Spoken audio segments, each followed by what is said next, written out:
Today, we're diving into a fantastic old tale called Amin and the Eggs.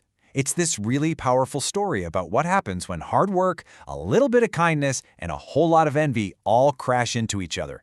And it all ends in this brilliant test of wisdom. And it all starts with this one thought.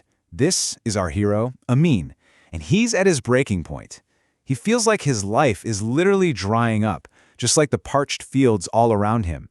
This single sentence, this moment of desperation, it really sets the stage for everything that's about to happen. So let's meet Amin. He lives in a village called Salaria, and he's a really hard worker. You know, the kind of guy who's out in the fields day in and day out, just trying to make ends meet. But then disaster strikes. A terrible drought hits the village. The ground turns to dust, the jobs disappear, and just like that, Amin has lost absolutely everything. So he's hit rock bottom. He has nothing to eat, no work, no hope. So he turns to his neighbor, his friend, a man named Durar. And seeing how desperate his friend is, Durar does something really amazing. He gives Amin the only food that he has left for himself. And the gift itself? It's so simple. It's just a dozen boiled eggs. Now that might not sound like much, but when you're starving, it's the entire world. It's a lifeline. And Amin accepts it with this very serious promise. I will repay your kindness. A promise that's going to be tested in a way he could never imagine. And with that, he leaves his home to find a new life. Now, Amin's journey isn't some fairy tale. There's no magic lamp here. He leaves his village with literally nothing but the clothes on his back. He takes any job he can find, he saves every single coin, and through pure raw determination and some really smart decisions, he starts to build a life from the ground up. And listen, this did not happen overnight. In his very first year, all he could manage was a tiny piece of land. By the second year, he had a flock of sheep. A year later, horses and cows. For 7 straight years, he just worked relentlessly, and he slowly transformed himself from a nobody into a very wealthy man. But here's the twist in the story. After getting all this success, all this wealth, Amin just feels empty. He has the land, the animals, everything he dreamed of, but he feels totally disconnected from who he used to be. And this feeling gets so strong that he decides he has to go home.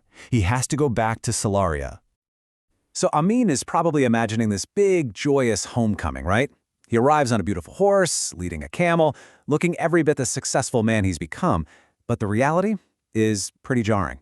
Nobody even recognizes him. He's a total stranger in his own hometown. And then the whispers start.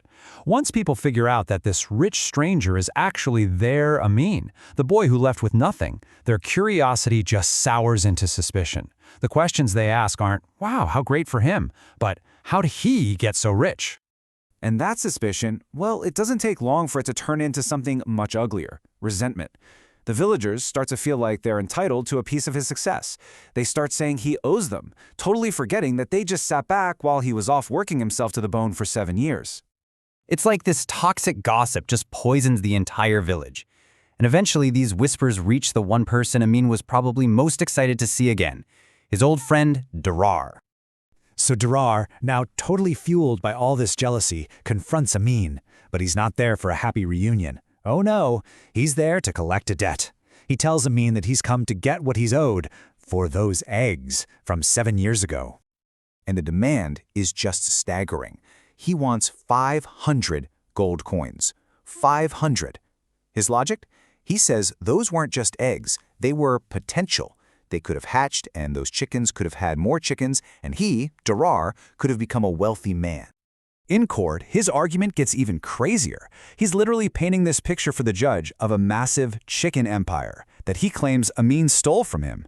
It's just a perfect example of how envy can completely warp your sense of reality. So, the scene is set for a total disaster. Amin is running late to court, the judge is losing his patience, and everyone is pretty sure the ruling is going to go against him. It looks like all his hard work is about to be undone by greed. Just as the judge is about to make his decision, Amin rushes in, and his excuse for being late is just bizarre. He says, "Sorry, I was busy planting boiled beans." The whole court is just looking at him, completely confused. What on earth does that have to do with anything? And then Amin delivers the killer line. The judge scoffs at him, saying, "You fool, you can't grow plants from boiled beans." And Amin just calmly turns that logic right back on him and asks this brilliant question. In that one instant, the sheer absurdity of Durar's entire case is exposed for everyone to see. You see what he did there?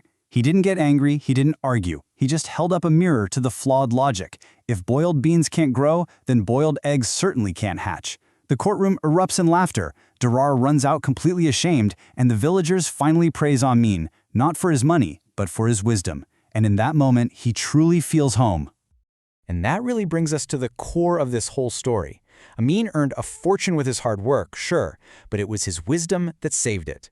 It was his wisdom that finally earned him the respect he was looking for. Which leaves us all with a pretty timeless question to think about. What's actually more valuable in life?